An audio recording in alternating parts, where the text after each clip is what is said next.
नमस्कार दोस्तों, आज मैं आपके बीच फिर एक बार हाजिर हूँ एक नए टॉपिक के साथ। दोस्तों, आजकल हम देख रहे हैं अनलॉफुल रिलीजियस कन्वर्जन को लेकर राज्य सरकारें सतर्क हो गई हैं और अनलॉफुल रिलीजियस कन्वर्जन को रोकने के लिए कई राज्य सरकारें कानून लेकर आई हैं और राज्य सरकारें यह कानून जल्द से जल्द बनाने की होड़ में लग गई हैं। इसी कड़ी में उत्तर प्रदेश सरकार एक ऑर्डिनेंस लेकर आई है। आज दोस्तों हम इसी ऑर्डिनेंस के बारे में चर्चा करेंगे। इस ऑर्डिनेंस का नाम दिया गया है the Uttar Pradesh prohibition of unlawful conversion of religion ordinance 2020। दोस्तों, यह ऑर्डिनेंस हाल ही में आया हुआ है और इस ऑर्डिनेंस में अनलॉफुल रिलीजियस कन्वर्जन पर रोक लगाने की तैयारी की गई है। दोस्तों, इस ऑर्डिनेंस के तहत अनलॉफुल रिलीजियस कन्वर्जन को नॉन बेलेबल और कॉग्निजेबल ऑफेंस बनाया गया है। तो दोस्तों, आइए जानते हैं यह ऑर्डिनेंस क्या है, इसके बारे में डिटेल में हम जानते हैं। दोस्तों, section 2 of this ordinance 2020 is regarding the definitions. दोस्तों, इसमें डेफिनेशंस दिए गए हैं। वो डेफिनेशंस क्या क्या है, आइए देखते हैं। पहला डेफिनेशन अल्योरमेंट, उसके बाद कोअर्शन, उसके बाद कन्वर्जन और उसके बाद force, fraudulent means, mass conversion, minor, religion, religion converter, undue influence और अनलॉफुल कन्वर्जन। दोस्तों, section 2 of this ordinance is regarding the definitions of all the words which is used in present ordinance। उसके बाद दोस्तों section 3, अगर हम ordinance के section 3 के बारे में देखते हैं तो this is regarding prohibition of conversion from one religion to another religion by misrepresentation, force, fraud, undue influence, coercion, allurement और मैरिज। दोस्तों, सेक्शन 3 का डेफिनेशन हम अब देखते हैं। तो सेक्शन 3 का डेफिनेशन ये कहता है नो पर्सन शैल कन्वर्ट और attempt to convert either directly और otherwise any other person from one religion to another by use और practice of misrepresentation, force, undue influence, coercion, allurement or by any fraudulent means or by marriage, nor shall any person abet, convince or conspire such conversion। दोस्तों, इसमें जो है prohibition लगाया गया है एक तरह से कि अगर कोई person undue influence, force, misrepresentation, coercion या अल्योरमेंट के बेसिस पे किसी का धर्म परिवर्तन करना चाहता है तो उस पर राज्य सरकार ने इस ऑर्डिनेंस के तहत पाबंदी लगाई है। साथ ही साथ इसमें प्रोवाइसो भी दिया गया है, that is provided that if any person reconverts to his her immediate previous religion the same shall not be deemed to be a conversion under this ordinance. Suppose दोस्तों, आपने आपका धर्म परिवर्तन किया है और फिर से आप पुराने धर्म को अपनाना चाहते हैं तो वह इस ऑर्डिनेंस के तहत कवर नहीं होगा। तो दोस्तों, सेक्शन 4 अगर हम देखते हैं, सेक्शन 4 क्या कहता है, person competent to lodge first information report. Section 3 के कंट्रावेंशन में अगर कोई FIR या केस रजिस्टर्ड करना है तो वो FIR या केस कौन कौन रजिस्टर्ड कर सकता है, यह सेक्शन 4 में बताया गया है। आइए देखते हैं दोस्तों, सेक्शन 4 क्या है। Any aggrieved person, his her parents, brother, sister और any other person who is related to him, her by blood, marriage और adoption may lodge a first information report of such conversion which contravenes the provision of section 3। दोस्तों, section 3 के कंट्रोवेंशंस में अगर कोई conversion होता है तो इस स्थिति में कौन कौन FIR कर सकता है, इसमें सेक्शन 4 में बताया गया है, जिसमें कि अग्रीड पर्सन जिसका धर्म परिवर्तन किया गया है, उसके माता पिता, भाई या बहन, और कोई अन्य व्यक्ति जो कि ब्लड रिलेशन में आता हो, या मैरिज या एडॉप्शन के थ्रू उस पर हक रखता हो, वो इस तरह की FIR रजिस्टर्ड कर सकता है अगर सेक्शन 3 का वायलेशन होता है तो। आइए दोस्तों आगे देखते हैं सेक्शन 5 क्या कहता है। सेक्शन 5 में पनिशमेंट के बारे में बताया गया है। Section 5 is regarding punishment for contravention of the provision of section 3। दोस्तों सेक्शन 5 क्लॉज सबसेक्शन 1 कहता है whoever contravenes the provisions of section 3 shall without prejudice to any civil liability be punished with imprisonment for a term which shall not be less than 1 year but which may extend to 5 years and shall also be liable to fine which shall not be less than rupees 15,000। दोस्तों अगर कोई भी व्यक्ति इस section के तहत provisions of section 3 का violation करता है तो इस केस में जो पनिशमेंट होगा that is not less than 1 year but which में एक्सटेंड टू 5 ईयर्स, मतलब जो कि कम से कम 1 साल से कम नहीं होगा या अधिकतम 5 साल तक होगा, और इसके साथ ही साथ 15,000 रुपये तक का फाइन भी हो सकता है। इसमें आगे दिया गया है provided that whoever contravenes the provisions of section 3 in respect of a minor, a woman or a person belonging to a scheduled caste or scheduled tribe shall be punished with imprisonment for a term which shall not be less than 2 years and which may extend to 10 years and shall also be liable to fine which shall be not less than rupees 25,000 rupees। दोस्तों अगर कोई महिला या minor जो कि schedule tribe या schedule caste में आते हैं, उनका धर्म परिवर्तन एज पर सेक्शन 3 के कंट्रोवेंशन में होता है तो इस केस में जो पनिशमेंट होगा वो 2 साल से कम नहीं होगा और that may extend up to 10 years, और जो उसमें फ़ाइन होगी वो 25,000 तक होगी। फर्दर इसमें दिया गया है provided further that whoever contravenes the provisions of section 3 in respect of mass conversion shall be punished with imprisonment for a term which shall not be less than 3 years but which may extend to 10 years and shall also be liable to fine which shall not be less than rupees 50,000। Suppose आप किसी mass conversion या बहुत लोगों का धर्म परिवर्तन करवा रहे हैं तो ऐसे केस में भी पनिशमेंट डिफाइन किया गया है जो कि 3 साल से कम नहीं होगा और that may extend up to 10 years and there is a fine of up to rupees 50,000। दोस्तों subsection 2 of section 5 is regarding the court shall also grant appropriate compensation payable by the accused to victim of said conversion which may extend maximum to rupees 5 lakh and shall be in addition to the fine। इसके अलावा court को भी यह अधिकार दिया गया है कि जिसका धर्म परिवर्तन सेक्शन 3 के कंट्रोवेंशन में किया गया है उसमें कोर्ट कंपनसेशन दे सकता है जो कि in addition to the fine होगा, और वो कंपनसेशन जो होगा 5 लाख रुपए तक होगा।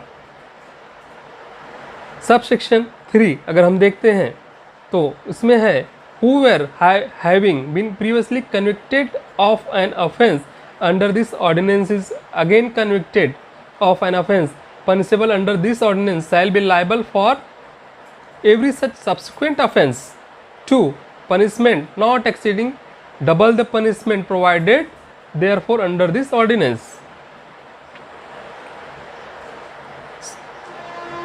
इसमें दोस्तों ये दिखाया गया है, बताया गया है कि अगर बार बार कोई आदमी कोई पर्सन इस तरह के ऑफेंस में इन्वॉल्व हो तो उसे कितना पनिशमेंट दिया जाएगा। आगे हम दोस्तों देखते हैं सेक्शन 6। सेक्शन 6 है marriage done for sole purpose of unlawful conversion और vice versa to be declared as a wide.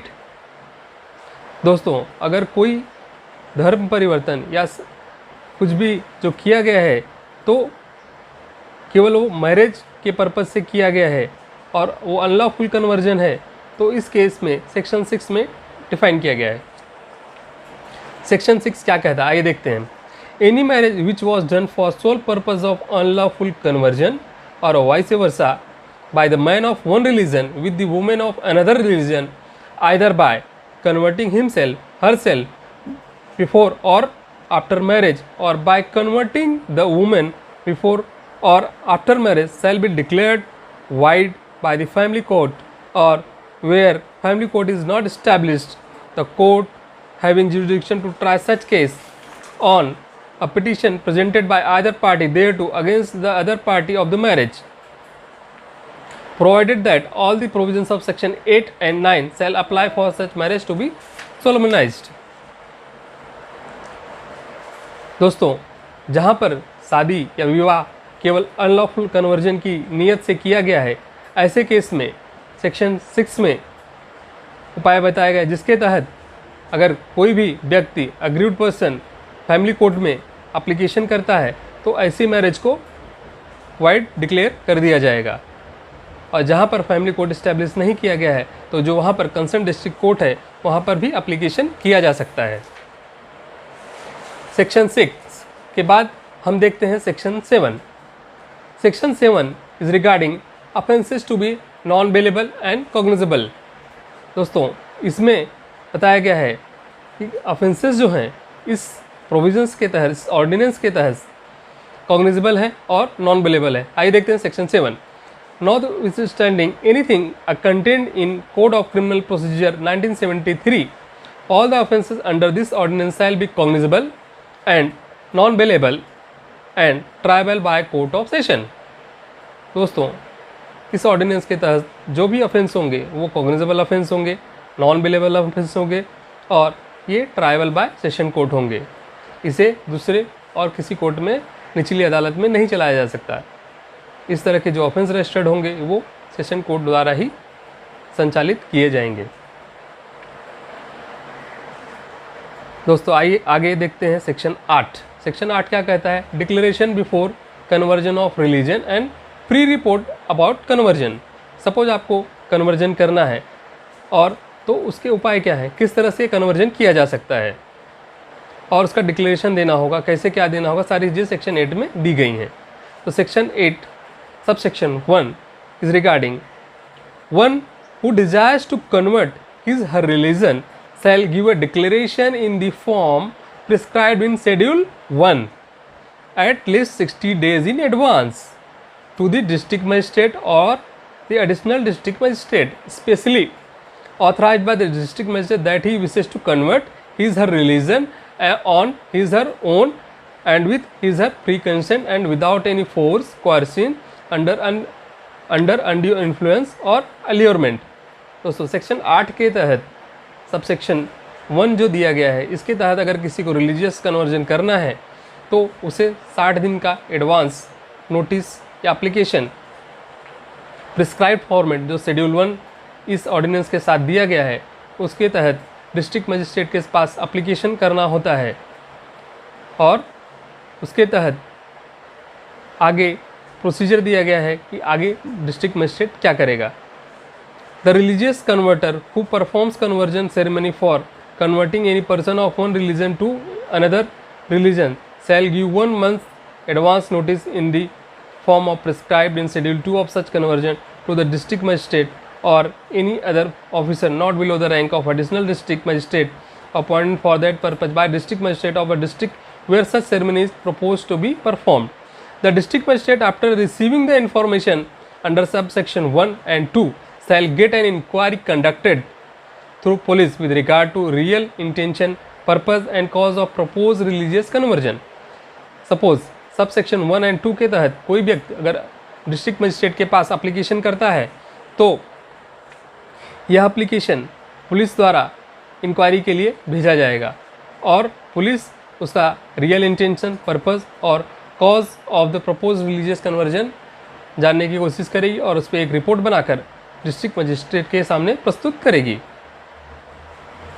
Sub section 4 कहता है contravention of subsection 1 and और subsection 2 shall have the effect of rendering the proposed conversion illegal and void. अगर यह conversion in contravention of subsection 1 और 2 होता है तो सारा का सारा जो कन्वर्जन होगा that is illegal and void होगा। सब सेक्शन 5 ऑफ सेक्शन 8 क्या कहता है देखते हैं।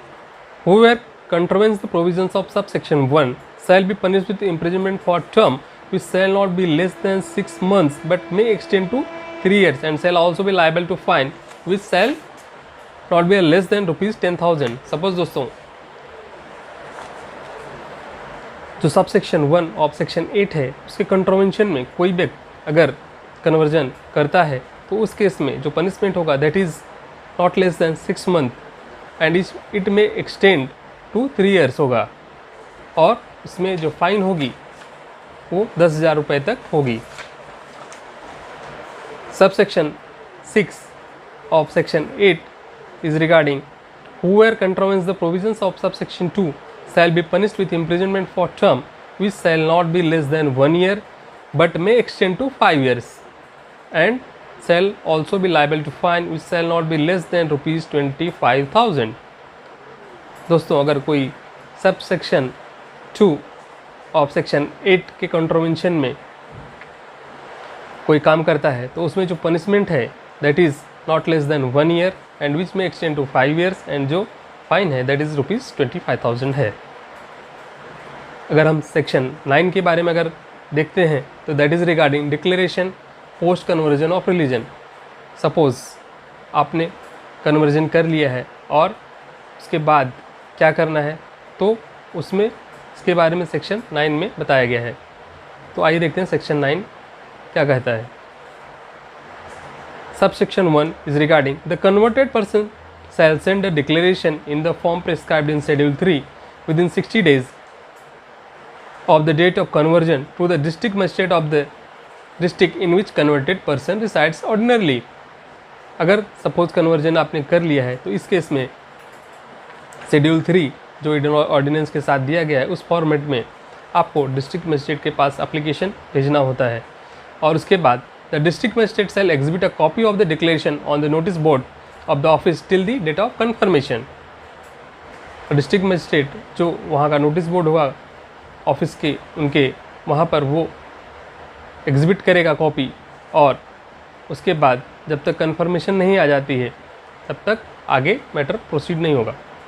सब section 3 is regarding the set declaration shall contain the requested details that is particulars of the convert such as date of the birth, permanent address and the present place of residence, father's husband's name, the religion to which the convert originally belonged to, religion to which he has converted, the date and place of conversion and nature of process gone through for conversion। जो आपका application होगा schedule 3 के हिसाब से उसमें ये सारे detail as per सब सेक्शन 3 जिसमें दिया गया है वो सारी चीज़ें उसमें होनी चाहिए।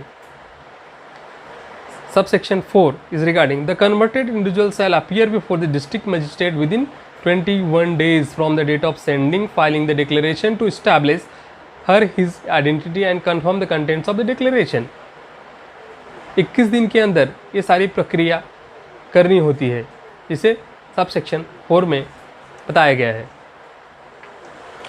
Sub section 5 is regarding the district magistrate shall record the factum of declaration and confirmation in register maintained in for his purpose। If any objections are notified, he may simply record them, that is the name and particulars of objection and the nature of the objection। दोस्तों अगर कोई भी objection आता है तो उसे magistrate जो district magistrate होगा उसे रिकॉर्ड करेगा। Subsection 3 is regarding certified copies of the declaration, confirmation and the extracts from the register shall be furnished to the party who gave the declaration to his her authorized legal representative on his her request। Subsection 7 is regarding the contravention of subsection 1 to 4 shall have the effect of rendering the said conversion illegal and void। Suppose अगर कोई व्यक्ति in contravention of subsection 1 and 4 of section 9 के करता है, तो उस case में जो सारा कन्वर्जन होगा that will be a illegal and void होगा। Section 10 is regarding punishment for violations of provisions of ordinance by an institution और ऑर्गेनाइजेशन। सपोज किसी इंस्टीट्यूशन और ऑर्गेनाइजेशन ने इसका वायलेशन किया है तो उसमें क्या पनिशमेंट होगा उसके बारे में सब सेक्शन 10 में डिफाइन किया गया है। Section 10 subsection 1 is regarding if any institution और organisation violates the provisions of this ordinance, the person or person in charge of the affairs of the organization or the institution as the case may be shall be subject to punishment as provided under subsection 5, and registration of organization or the institution under any law for the time being in force may be cancelled by the competent authority upon reference made by the district magistrate in this regard। दोस्तों, अगर कोई भी organisation या institution इस ordinance के कॉन्ट्रोवेंशन में काम करती है तो इस केस में जो सेक्शन 5 में पनिशमेंट डिफाइन किया गया है उस जो डिफाइन किया गया है उसके तहत पनिशमेंट दिया जाएगा, और इसके साथ ही साथ उस ऑर्गेनाइजेशन का जो रजिस्ट्रेशन होगा उसे भी कैंसिल कर दिया जाएगा। Subsection 2 is regarding state government shall not provide any financial aid or grant to such institution और organisation violating the provisions of this ordinance. Suppose दोस्तों कोई भी ऑर्गेनाइजेशन या संस्था अगर इस ऑर्डिनेंस के कॉन्ट्रोवेंशंस में एक्ट करती है, इन दैट केस जो स्टेट गवर्नमेंट उसे फाइनेंशियल असिस्टेंस या ग्रांट देती है वो उसे नहीं दिया जाएगा। Section 11 is regarding parties to the offence. Section 12 is regarding the burden of proof. Burden of proof किसके ऊपर होगा, क्या होगा, इसी सेक्शन 12 में डिफाइन किया गया है। Party to remove the difficulty, कोई डिफ़िकल्टी है या जो इस प्रोविजंस के अंदर दिए गए हैं। और section 14 is regarding the powers of the state to make the rules है। तो सेक्शन 1 to 14 में इस ऑर्डिनेंस को समराइज़ किया गया है और इसमें पनिशमेंट और कॉन्ट्रोवेंशंस क्या क्या करने हैं और कौन कौन से प्रोसीजर करने हैं, या आपको धर्म परिवर्तन करना है तो कैसे करना है, उसके शेड्यूल्स दिए गए हैं, उसका फॉर्मेट दिया गया है, शेड्यूल 1, शेड्यूल 2, शेड्यूल 3, और किस हिसाब से इसका एप्लीकेशन डिस्ट्रिक्ट मजिस्ट्रेट के पास करना है उसके बारे में भी इस ऑर्डिनेंस में बताया गया है। सपोज़ इस ऑर्डिनेंस के कॉन्ट्रोवेंशन में कोई व्यक्ति काम करता है तो उसे कितना पनिशमेंट मिलेगा और उस पर किस प्रकार से कार्रवाई की जाएगी, इन चीज़ों के बारे में भी इस ऑर्डिनेंस में बताया गया है। दोस्तों, अब हमने इस ऑर्डिनेंस के बारे में एक विस्तृत चर्चा की है और मुझे लगता है कि आप लोगों को इस ऑर्डिनेंस के बारे में एक विस्तृत जानकारी मिली होगी। मैं आपसे अब यहीं पर विदा लेना चाहूँगा और अगले वीडियो में एक नए टॉपिक के साथ मिलूँगा। आप ये वीडियो देखकर मुझे कमेंट में बता सकते हैं, या अगर आपका कोई क्वेश्चन है तो वो भी पूछ सकते हैं। धन्यवाद दोस्तों।